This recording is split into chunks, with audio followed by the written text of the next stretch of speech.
Today we shall be discussing exercise 5.8 Ncert class 12 maths. So it deals with Rolle's theorem.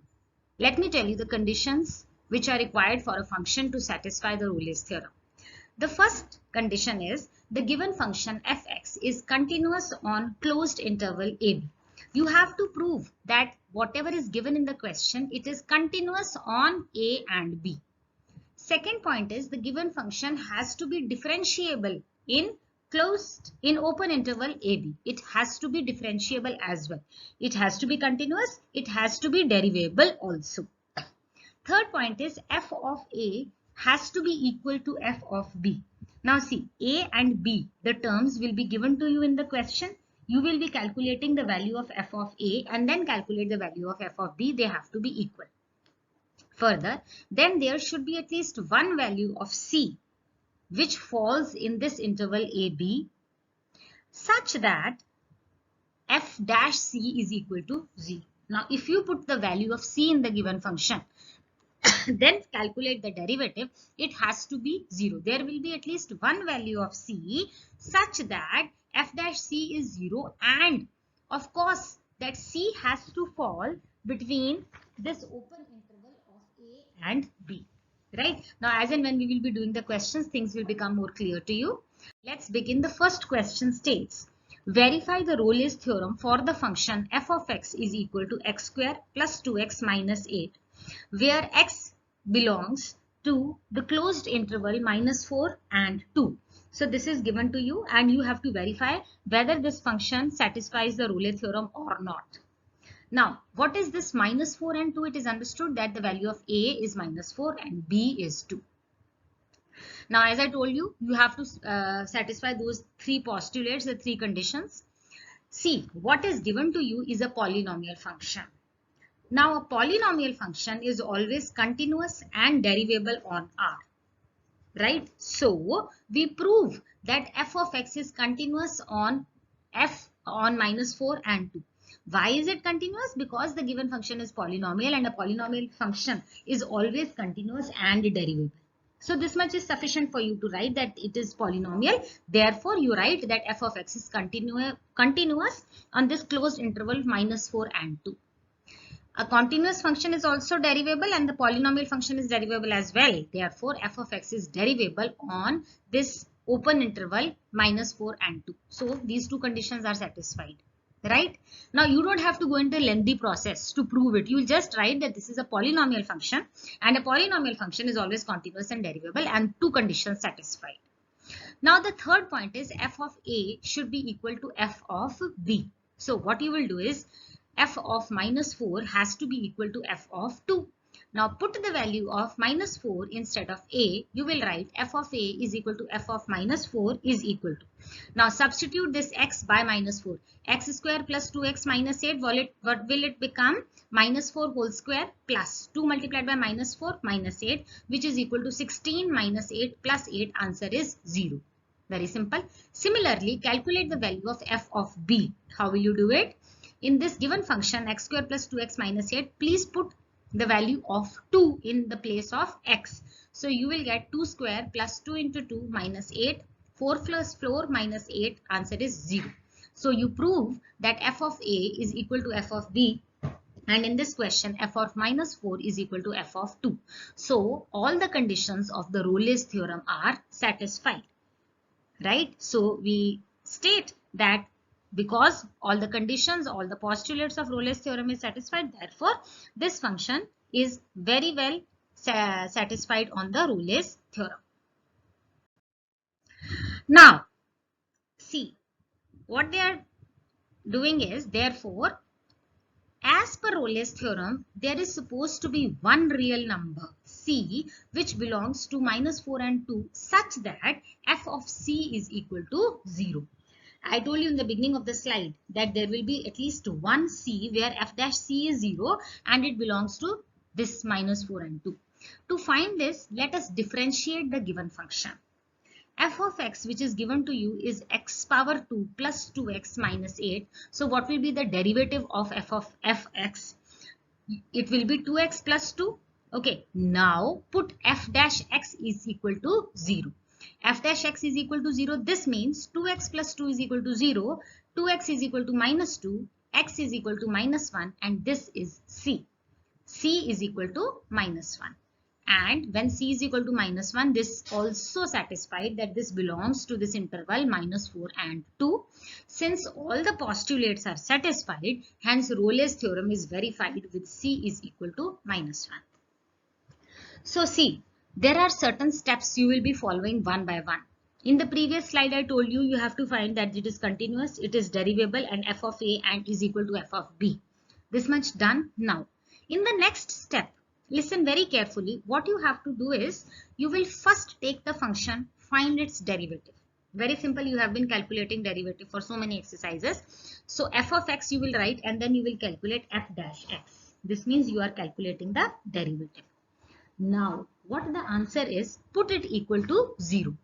Put the derivative equal to 0, calculate the value of x.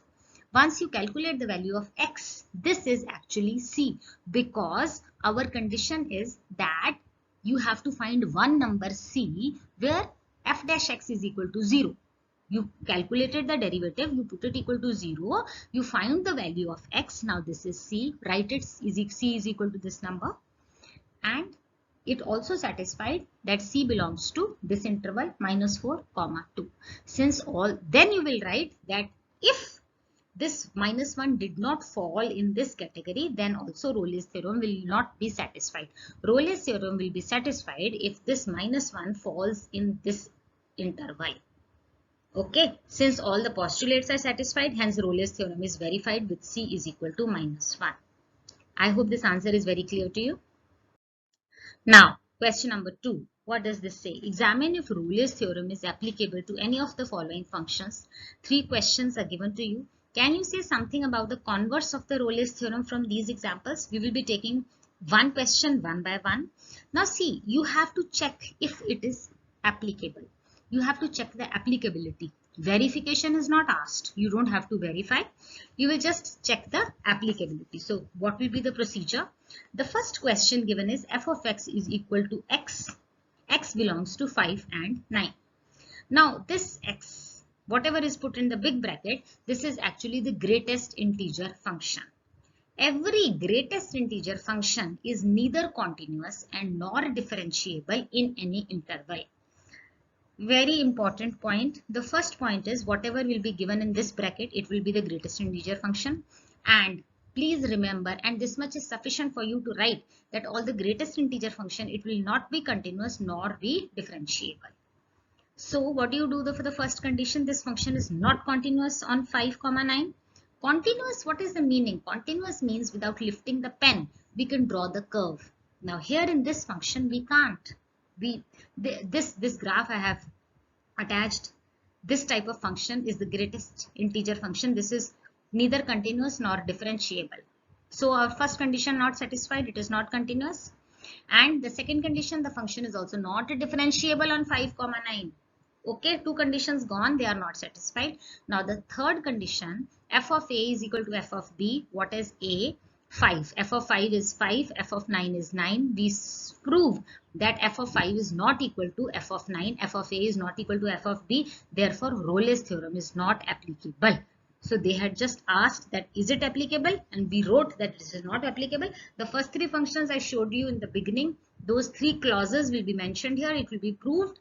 Okay, now no need to find that f dash x wala thing which we did in the previous question. No need, because these 3 postulates are not satisfied. That's it. Rolle's theorem is not applicable. Now, they have also asked for the converse. What you will write is, we see that f dash x is equal to 0 for non-integral points in 5, 9. This line is sufficient to be written that f dash x is equal to 0 for non-integral points in 5, 9. This shows that the converse of Rolle's theorem is not true. So what you did in the previous slide, you were showing whether Rolle's theorem is applicable or not. And this slide, I have given you the answer for the converse of Rolle's theorem. Now, second question, second part states it is almost a similar question as compared to second question, first part. These are almost the same questions. We'll be doing on the same terms. Now, this is the second question, second part, f of x is equal to x. where x belongs to -2 and 2. Okay, now this function is not continuous at integral points -2, 0, 1, 2. The given function is the greatest integer function. It is just the replica of the first part. You will write that this function is the greatest integer function. Greatest integer functions are not continuous, not derivable. That's enough for you to write to prove. So you will write, since it is greatest integer function, f dash x is not continuous. It is not continuous on this interval and it is also not derivable on this interval. Okay, 2 points clear. Now f of -2 will be -2 and here f of 2 will be 2. So the third point is f of a has to be equal to f of b. Now here a is -2, b is 2, f of -2 is 2 and f of 2 is 2. They are not equal. F of a is not equal to f of b. Clearly f of -2 is not equal to f of 2. Rolle's theorem not applicable. Okay, it was just very simple question.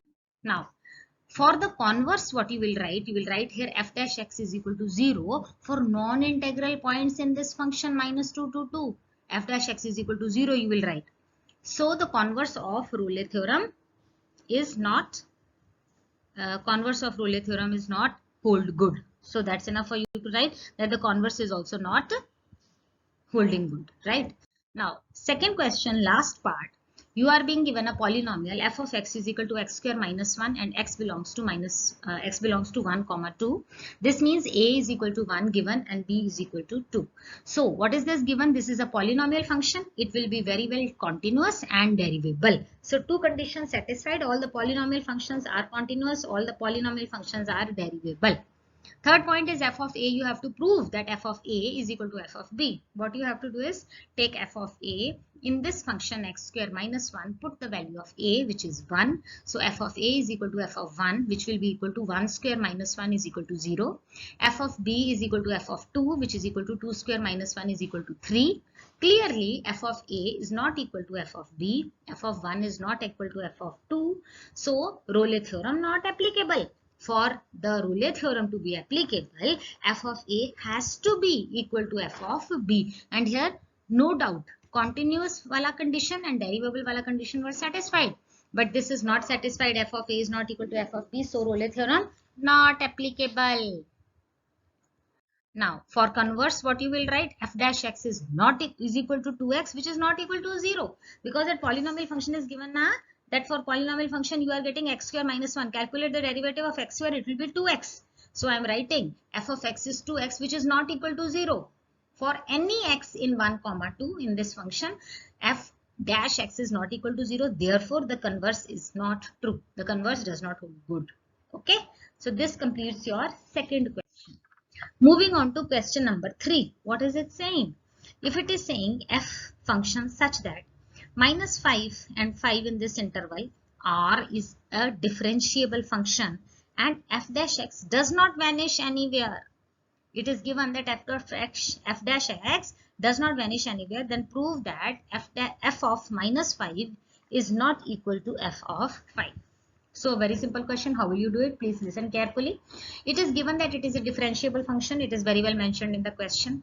A function which is differentiable, it will be continuous as well. Okay. All the differentiable functions, they will be continuous as well. So the first two properties of the Rolle's theorem hold good. Differentiable function is always continuous. Okay, done. Now what is given? A is equal to -5 and b is equal to 5. What you have to prove is f of a is not equal to f of b. How will you do it? It is given that f dash x does not vanish anywhere. This means that f dash x will never be equal to 0.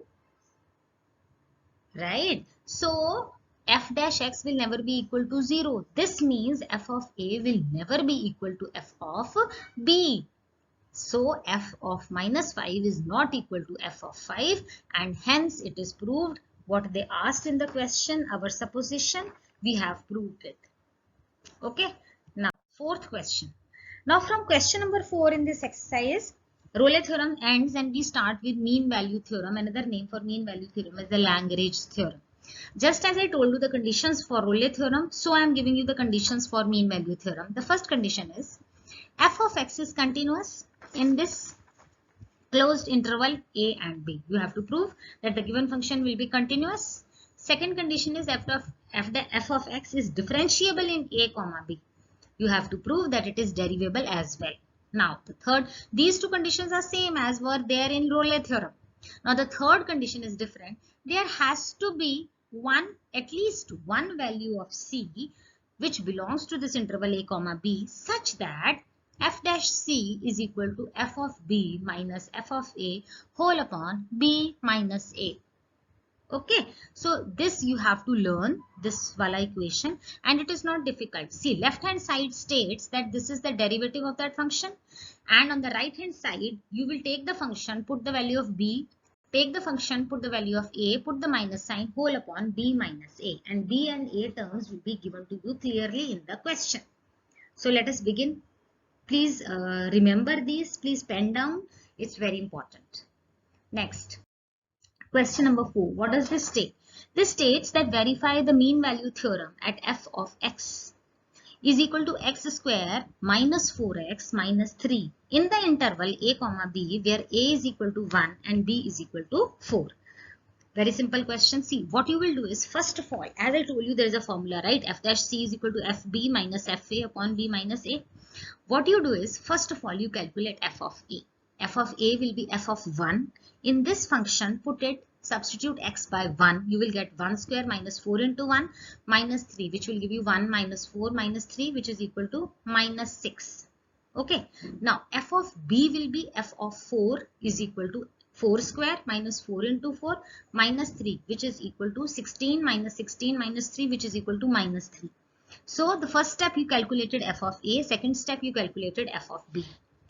Now, f of x, the given function is a polynomial function. So, it is continuous and continuous function. I told you all the polynomial functions are continuous. All the polynomial functions are differentiable. So, it is differentiable function at all x belongs to R. The first two postulates satisfied.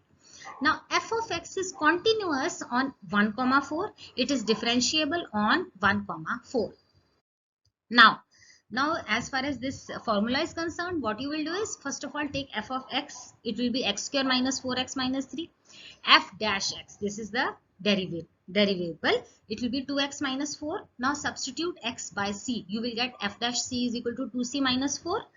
As I told you, calculate this, put it equal to this formula. So, it will be f dash c is equal to f of b minus f of a upon b minus a. So, 2c minus 4 is equal to minus 3. How do you get f of b? I calculated in the previous slide, right?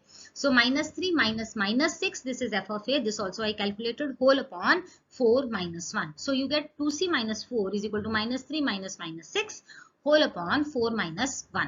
Let us solve it further. You will get 2c minus 4 is equal to minus 3 plus 6 upon 4 minus 1 is equal to 3 upon 3 is equal to 1. So, 2c minus 4 is equal to 1. So, 2c is equal to 1 plus 4. Take 4 towards that side. 2c is equal to 5. C is equal to 5 upon 2, which belongs to 1, 4. It is satisfying. It is falling between 1 and 4. Right? 5 upon 2. So, as we see that all the conditions of mean value theorem are satisfied, therefore, mean value theorem is applicable. Once you calculate C, the next condition is that it has to fall in this category. It has to fall in this range. If it does not fall, then it will not be satisfying. So, this is a very simple way in which I have explained you how to whether the function satisfies the mean value or not. Right? Now, question number 5. Fifth question states that f of x is equal to x cube minus 5x square minus 3. A is given 1, B is given 3. What does the question say? It says find all C belongs to 1, 3 for which f dash C is equal to 0. So what you will do is, see, the given function is a polynomial, x cube minus 5x square minus x3, 3x, yes. Hence, this function is continuous and differentiable at all x belongs to R. F of x is continuous on 1, 3. F of x is derivable on 1, 3. Two conditions satisfied. Now, how to calculate the third condition? C. We'll revise again. First, calculate f of a is equal to f of 1. Now, in this formula, put the value of 1. Substitute x by 1. You will get 1 cube minus 5 into 1 square minus 3 into 1. This gives you 1 minus 5 minus 3 is equal to 1 minus 8 is equal to minus 7. Okay. Now, how will you find f of b? F of b, you will substitute the value What is b? B is 3. Substitute the value of 3 by this x in this formula. You will get f of 3 is equal to 3 cube minus 5 into 3 square minus 3 into 3 is equal to 27 minus 45 minus 9 is equal to 27 minus 54 is equal to minus 27. So you calculated f of a, okay, done. You calculated f of b, okay, done. Now next, you have to calculate the derivative. Now f of x is x cube minus 5x square minus 3x. So what is the derivative? Derivative will be 3x square minus 10x minus 3. This is f dash x. Now what will you do? See, you will put that function where you calculate the derivative. Now put the value of c in that derivable answer. You got it, 3x square minus 10x minus 3. You will write it f dash c is equal to 3c square minus 10c minus 3. Done. Now put all the values calculated in this formula. What is the value of f dash c? It is 3c square minus 10c minus 3. F of b you calculated minus 27 minus f of a value you calculated minus 7 whole upon 3 minus 1. Put the value of b and a. So you will get 3c square minus 10c minus 3 is equal to minus 20 upon 2. So 3c square minus 10c minus 3 is equal to minus 10. 3c square minus 10c minus 3 plus 10 is equal to 0 because 10 you get it on the left hand side. You will get 3c square minus 10c plus 7 is equal to 0. 3c square. So how will you solve it? You will solve it quadratically.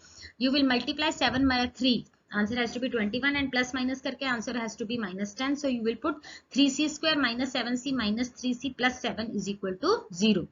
Now what you do? Take c common, c 3c minus 1 common, 3c minus 7. So you will get c minus 1, 3c minus 7 is equal to 0. So either c minus 1 is equal to 0 or 3c minus 7 is equal to 0. So c minus 1 is equal to 0. This means c is equal to 1. And here 3c minus 7 is equal to 0. This means 3c is equal to 7 and c is equal to 7 upon 3. Now see, either c is 1 or c is 7 upon 3. See, c cannot be 1 because a is equal to 1. Because the value of a is given 1. Na? So it has to lie in this interval 1 and 3. It cannot be 1. So you rule out the possibility that c is equal to 1. Hence c is equal to 7 upon 3, which belongs to this interval 1, 3. Lagrange mean value theorem is satisfied for the above given function in the given interval for c is equal to 7 upon 3. Lagrange theorem not applicable for c is equal to 1. Clear? I have told you how to do this question. I hope you've penned down it, write it neatly and nicely, and you got it. Next question. What does this say? Sixth question has 3 parts. Examine the applicability of MVT, mean value theorem, in all the 3 functions. Now, sixth question, first part. F of x is given. Now, f of x is equal to x for all x belongs to 5, 9. This is the first part. Now see, the given function is the greatest integer function as I told you in the previous question. So simple writing. It is not continuous at 5, 6, 7, 8, 9 and it is not derivable in 5, 9. The greatest integer function is not continuous, not derivable. So simple. So as it is neither continuous nor differentiable, so mean value theorem is not applicable at all. These conditions not satisfied, mean value Lagrange theorem not satisfied. Simple. Now, the second part, it is an extension of the first part only. It is given f of x is x for x belongs to minus 2, 2. Because it is given in the big bracket, what does this mean? This means that the given function is the greatest integer function. It is not continuous at minus 2, minus 1, 0, 1, 2. And it is not differentiable in this interval minus 2, 2. As it is neither continuous nor derivable, so mean value theorem is not applicable. Very simple question.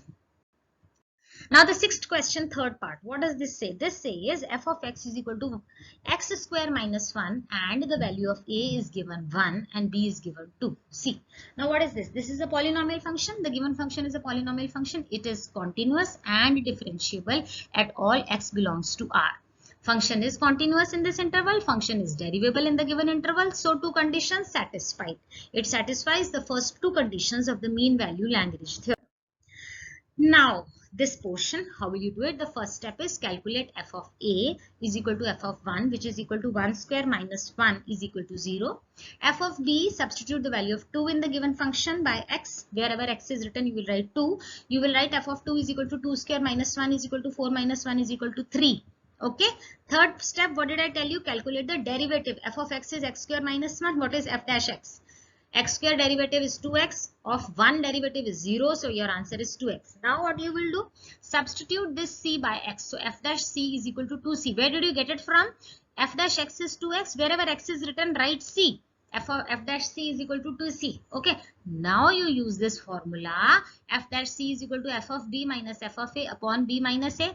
So what is f dash c? You calculated 2c. 2c is equal to 3 minus 0 upon 2 minus 1. You calculated it right here. You'll pick it from here. F of a 0, put the value. F of b 3, put here the value. And b and 1 is also given in the question. So now you get 2c is equal to 3 upon 1. C is equal to 3 upon 2. Now next point is, does it satisfy this interval? Does c belongs to 1 comma 2? Yes. Because 3 upon 2 is actually 1.5, which falls in this interval? Yes. Since all the postulates of the mean value theorem are satisfied, mean value theorem is verified for the given function in the given interval. So here we come to the end of this exercise. Now see that what conditions I gave you of the Rolle's theorem and of this mean value theorem. Kindly first of all learn those all the conditions. They should be on your tips. And then these questions, you solve them with your hand twice. Do this exercise twice. Keep the conditions written in front of you. They will automatically get revised. Once you have attempted this exercise twice, then you will never forget it. The basic problem which the students face it, they just go through the conditions, see the solution, and that's it. No, that won't satisfy. You have to do it with your hand, keeping the conditions in front of you. Okay, so I hope I have made the things very clear to you. Please subscribe to my channel. If you have any doubts regarding this exercise, feel free to ask me in the comment section. Thank you for watching. Stay safe, stay blessed.